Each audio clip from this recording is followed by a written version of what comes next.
이제 수능이 일주일 앞으로 다가왔는데요. 오늘은 수시를 준비하는 학생들도 긴장하시고 수능을 잘 마무리하시라는 의미로 수능 최저 충족에 관한 이야기를 하려고 합니다.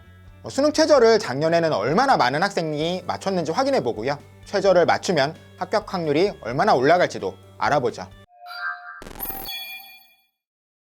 몇몇 대학은 작년 입시 결과를 발표하면서 최저 충족률도 함께 공개했는데요. 그 대학들 중에서 먼저 수능 3개 영역을 활용했던 대학들의 최저 충족률을 보죠.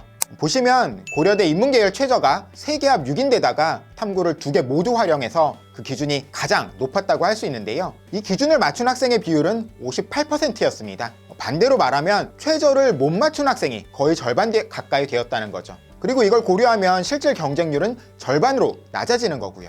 3개 영역을 활용했던 대학 중에서 고려대 인문, 서강대 자연, 시립대 인문과 자연은 최저 충족률이 50%대에 불과했습니다.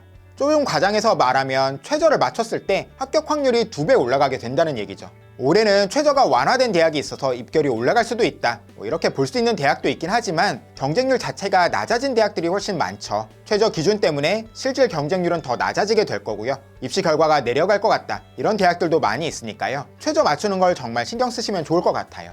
2개 영역을 활용하는 대학들의 최저 충족률은 조금 더 높습니다. 특히 서울과학기술대 같은 경우에는 작년 최저 충족률이 인문, 자연 모두 90%를 넘었어요. 웬만하면 다 최저를 맞췄다는 얘기죠. 2개 합 7이라는 기준이 영어가 2등급일 때 나머지 하나는 5등급만 되어도 되고, 영어가 3이라면 나머지 하나가 4등급만 되어도 충족되는 거니까 충족하는 게 좀 쉬울 수 있죠. 그런데 모든 대학들의 충족률이 이렇게까지 높은 건 아닙니다. 2개 합 7 라인에서는 서울여대 충족률이 서울과기대에 비해서 눈에 띄게 낮죠. 2개 합 5 라인에서는 인하대 충족률이 경희대 충족률보다 훨씬 낮았습니다. 학생들의 선호도에 비해서 최저 기준이 좀 높다고 할 수 있는 대학들의 최저 충족률은 상대적으로 낮은 편이었죠. 이건 올해에도 마찬가지일 거예요. 최저에서 2개 영역만 활용하는 대학이라고 하더라도 이걸 충족하면 내 합격 가능성이 많이 높아질 수 있다. 그러니까 남은 기간 어쩌면 오히려 긴장감이 좀 풀릴 수가 있는데 마무리를 잘하자, 이런 이야기를 드리고 싶습니다.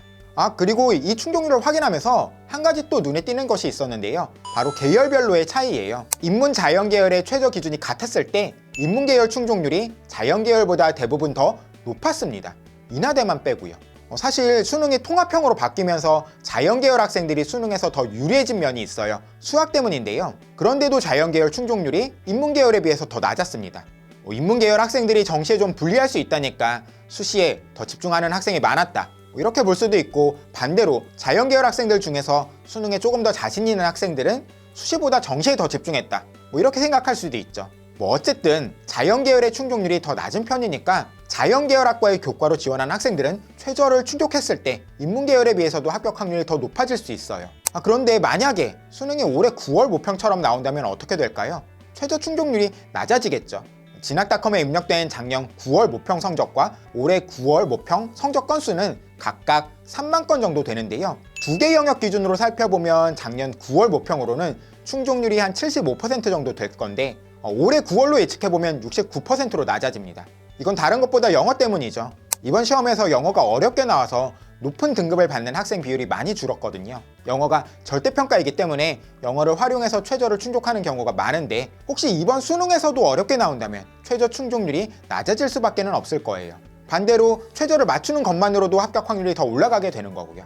올해 수능 영어가 9월 모평 결과 때문에 쉽게 나올 것이다, 이런 예상도 있긴 하지만 어떻게 나올지는 아무도 확신할 수 없잖아요. 수능 최저를 맞추셔야 된다면 영어를 소홀히 하시면 안 될 겁니다.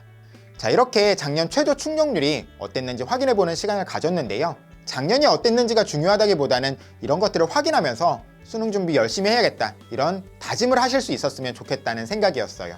남은 일주일 마무리 정말로 잘 하시고요. 시험장에서 웃으면서 나오시기를 바라겠습니다. 올 한 해 정말로 수고 많으셨습니다. 감사합니다.